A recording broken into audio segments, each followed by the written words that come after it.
Assalamualaikum warahmatullahi wabarakatuh. Ketemu lagi dengan saya Pak Roes di channel Project Kewarganegaraan. Di video kali ini saya akan membahas prediksi soal P3K khusus untuk mapel pendidikan Pancasila dan kewarganegaraan. Karena mungkin selama ini kita masih menunggu kepastian kapan dibukanya seleksi P3K, kapan diumumkan formasi-formasinya. Oleh karena itu, daripada kita hanya sekedar menunggu, lebih baik kita maksimalkan dengan membedah soal dengan memaksimalkan latihan-latihan. Oke, buat teman-teman yang belum subscribe, silahkan subscribe dulu channel ini dan nyalakan loncengnya biar tidak ketinggalan video-video terbaru dari Project Kewarganegaraan. Jangan lupa untuk di-share ke teman-temannya yang lain biar semakin banyak yang tahu tentang informasi ini. Oke, tanpa berlama-lama langsung aja kita mulai pembahasan soalnya. Di sini saya mencarikan jenis soal yang sudah ada materinya, kemudian pencapaian pembelajarannya itu apa, sama indikator esensialnya apa. Jadi biar lebih mudah kita untuk mempelajarinya. Oke, soal nomor 1 ya. Kurikulum mata pelajaran pendidikan Pancasila dan kewarganegaraan membuat tentang pengetahuan kewarganegaraan atau civic knowledge, keterampilan kewarganegaraan atau civic skill, dan karakter kewarganegaraan atau civic disposition. Nah, analisis hukum digunakan ketika membicarakan tentang A. Peranan partai politik dalam penyuluhan hukum di masyarakat. B. Penyelenggaraan otonomi daerah berdasarkan Undang-Undang. C. Pengaruh struktur sosial terhadap kesadaran hukum masyarakat. D. Fungsi legislasi yang dimiliki oleh Dewan Perwakilan Rakyat. Atau yang E. Hambatan kultural dalam membangun sistem hukum nasional. Nah, kita lihat pembahasannya seperti apa. Nah, jadi di sini langsung ada kunci jawabannya. Kita lihat pembahasannya terlebih dahulu tapi ya. Baik. Nah, kurikulum mata pelajaran pendidikan Pancasila dan kewarganegaraan. Kajiannya membuat tentang pengetahuan kewarganegaraan, keterampilan kewarganegaraan, dan karakter kewarganegaraan dalam konteks teori hukum. Misalnya, mata pelajaran pendidikan Pancasila dan kewarganegaraan mengkaji tentang penyelenggaraan otonomi daerah.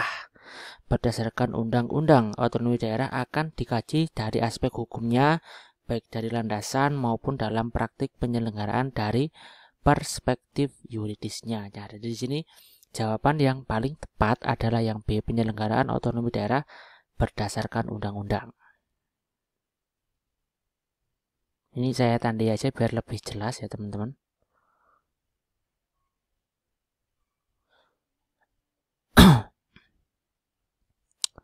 Baik, soal yang selanjutnya soal nomor 2.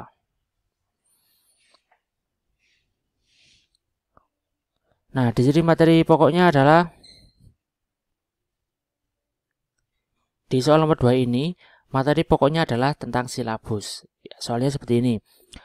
Rumusan indikator pencapaian kompetensi yang tepat untuk kompetensi dasar mematuhi norma-norma yang berlaku dalam kehidupan bermasyarakat untuk mewujudkan keadilan adalah A. Melaksanakan ketentuan norma kesopanan di lingkungan sekolah. B. Menganalisis berbagai norma-norma yang berlaku di masyarakat. C. Menjelaskan makna berbagai norma yang berlaku di masyarakat. D. Mengidentifikasi berbagai kasus pelanggaran norma di masyarakat. Atau yang E.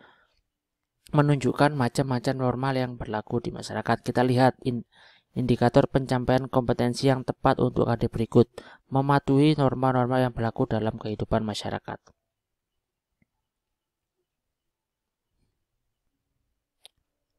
Kita lihat pembahasannya seperti apa.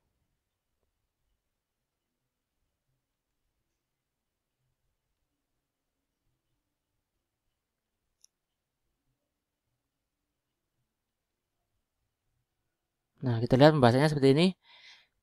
Guru pendidikan Pancasila dan kewarganegaraan harus mampu mengembangkan indikator pencapaian kompetensi dari kompetensi dasar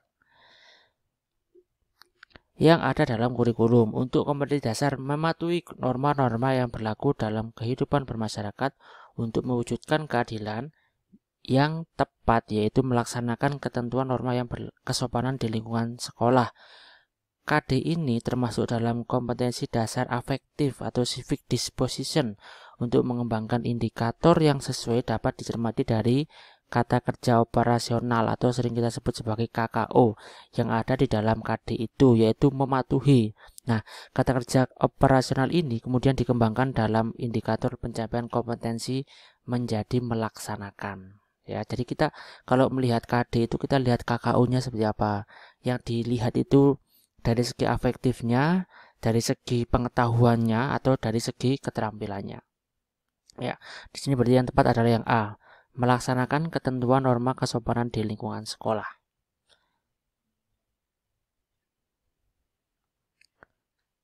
Baik, soal yang selanjutnya ya teman-teman. Sekarang soal nomor 3.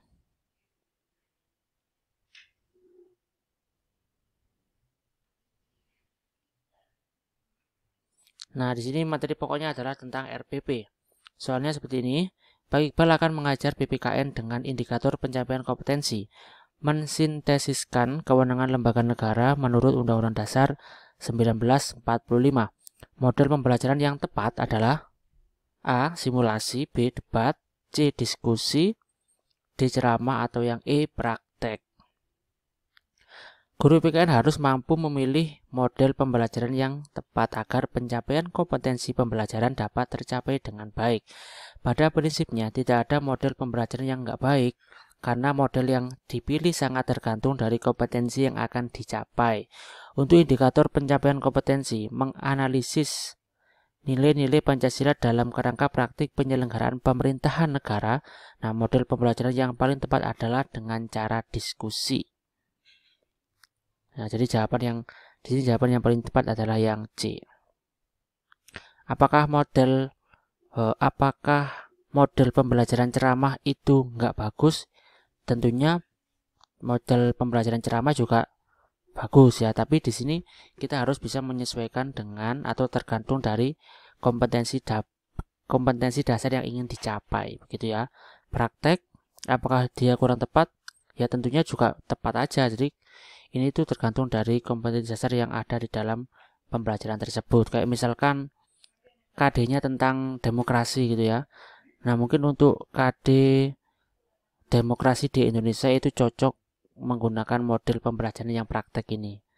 Dengan cara seperti apa? Dengan cara misalkan praktek demokrasi di lingkungan sekolah, yaitu memilih anggota OSIS atau memilih ketua kelas. Ya, itu adalah model pembelajaran yang cocok untuk demokrasi. Jadi model pembelajaran itu dia akan sangat bergantung sekali dari kompetensi dasar yang ingin dicapai.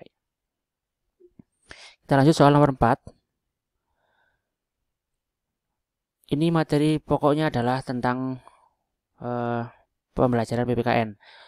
Para pemuda telah membuktikan peranannya yang sangat monumental dan bersejarah dalam meletakkan dasar yang kokoh bagi terbentuknya Indonesia merdeka, yang dibuktikan dengan lahirnya Sumpah Pemuda pada tahun 1928. Pengembangan materi pembelajaran yang mengarahkan pada integrasi nasional pada masa sekarang dapat berupa A. Pilihan politik identitas menjadi ajang pertarungan ideologi. B. Pilihan politik bersifat sementara untuk memenangkan pemilu. C.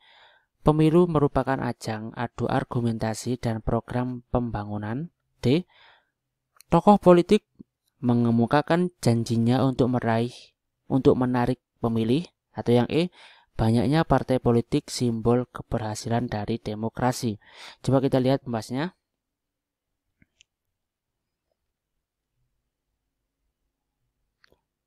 Materi pendidikan Pancasila dan kewarganegaraan dapat berupa pengembangan dari pengetahuan kewarganegaraan atau civic knowledge yang dikembangkan oleh guru dalam pembelajarannya. Salah satu materi yang dikembangkan guru dalam pembelajaran pendidikan Pancasila dan kewarganegaraan yaitu tentang Sumpah Pemuda 1928. Pada kajian materi ini dijabarkan tentang peran pemuda dalam meletakkan dasar yang kokoh bagi terbentuknya negara Indonesia merdeka. Pengembangan materi pembelajaran yang dapat mengarahkan pada integrasi nasional pada masa sekarang dapat berupa pemilu merupakan ajang adu argumentasi dan program pembangunan. Baik, di sini berarti jawaban yang paling tepat adalah yang C. Pemilu merupakan ajang adu argumentasi dalam program pembangunan. kita kunci jawabannya. Jadi jawabannya yang tepat adalah yang C. Nah, soal yang selanjutnya teman-teman. Soal nomor 5. Ini adalah materi pokoknya mengenai materi PPKN lagi. Pak Iqbal sebagai guru pendidikan Pancasila dan Kewarganegaraan merumuskan indikator pencapaian kompetensi dalam pembelajaran yang berisi membandingkan pendapat para pendiri negara tentang isi Pancasila. Untuk itu, materi ajar yang tepat untuk dikembangkan oleh Pak Iqbal adalah A. Pancasila sebagai dasar negara. B. Perumusan dasar negara oleh BPUPKI. C. Pendapat para pendiri negara tentang Pancasila. D. Perumusan dasar negara dalam sidang panitia 9. E. Pancasila sebagai ideologi negara. Materi ajar yang tepat untuk KD membandingkan pendapat para pendiri negara tentang isi dari Pancasila. Nah, berarti materi yang tepat ya tentang itu, tentang pendapatnya para pendiri negara tentang Pancasila tentunya ya. Coba kita lihat terlebih dahulu pembahasannya seperti apa. Nah, dalam mengembangkan bahan ajar, guru pendidikan Pancasila dan Kewarganegaraan harus memperhatikan kesesuaian antara materi yang dikembangkan dengan indikator pencapaian kompetensi. Jadi urutannya itu kita berawal dari kompetensi dasar, terus kita menentukan indikator pencapaian kompetensinya, kita menentukan tujuan pembelajarannya. Kayak misalkan ini membandingkan pendapat para ahli, para pendiri negara tentang isi dari Pancasila. Berarti itu kita jabarkan lagi menjadi sebuah indikator pencapaian kompetensi. Misalkan siapa saja yang mengemukakan pendapat mengenai isi dari Pancasila misalkan. Terus nanti dijabarkan lagi dalam tujuan pembelajaran. Nah, setelah itu dijabarkan lagi dalam sebuah materi. Begitu ya. Nah, materi ajar yang dikembangkan berdasarkan pada indikator pencapaian kompetensi yang dikembangkan sebelumnya. Untuk indikator membandingkan pendapat para pendiri negara tentang isi dari Pancasila, materi ajar yang tepat untuk dikembangkan adalah pendapat para pendiri negara tentang Pancasila. Materi ini dapat dikembangkan menjadi beberapa bagian, antara lain mendeskripsikan berbagai pendapat dari pendiri negara tentang Pancasila.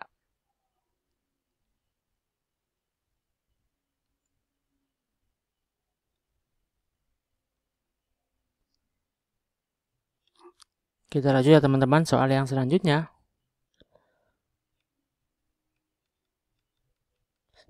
Nah, untuk soal ini materinya adalah mengenai pendekatan pembelajaran PPKN. Soalnya seperti ini. Ibu Mawar akan mengajar mata pelajaran pendidikan Pancasila dan Kewarganegaraan dan merumuskan tujuan pembelajaran. Siswa dapat melakukan kerjasama dalam berbagai bentuk dalam kehidupan sehari di sekolah. Nah, pendekatan yang tepat untuk diterapkan oleh Ibu Mawar adalah pendekatan edukatif, pendekatan yang deduktif, pendekatan yang individual, kelompok, atau yang saintifik. Coba kita lihat bersama-sama seperti apa pembahasannya. Sebelum menentukan model pembelajaran, guru PPKN perlu terlebih dahulu menentukan pendekatan yang akan digunakan dalam pembelajarannya. Nah, pendekatan yang tepat untuk tujuan pembelajaran siswa dapat melakukan kerjasama dalam berbagai bentuk dalam kehidupan sehari-hari, yaitu pendekatan secara kelompok. Karena di sini ada kalimat siswa dapat melakukan kerjasama ya. Berarti kalau dia kerjasama ya berarti dia membutuhkan orang lain ya untuk mencapai kerjasama tersebut. Berarti di sini pendekatan yang tepat adalah pendekatan yang secara kelompok.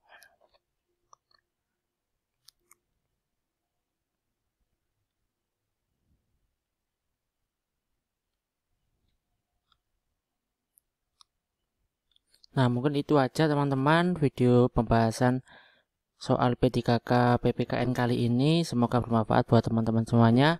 Semoga teman-teman semuanya juga bisa mempersiapkan tes P3K ini dengan sebaik-baiknya dan mendapatkan nilai yang maksimal. Terima kasih telah menonton video ini. Jangan lupa sekali lagi untuk di-share biar semakin banyak yang tahu tentang informasi ini. Sekian dari saya.